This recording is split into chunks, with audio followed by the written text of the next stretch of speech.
কৃষানীরা যাচ্ছে কাজে। দেখেন ফসল কিছু কিছু হয়েছে, কৃষক মাঠে বসে ভাত খাচ্ছে।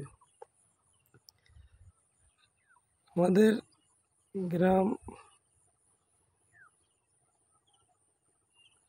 এটা কৃষি নির্ভর গ্রাম। দেখেন চোখ যত দূর যায় শুধু ধান আর ধান। ক্যামেরা জুম করে দেখালাম।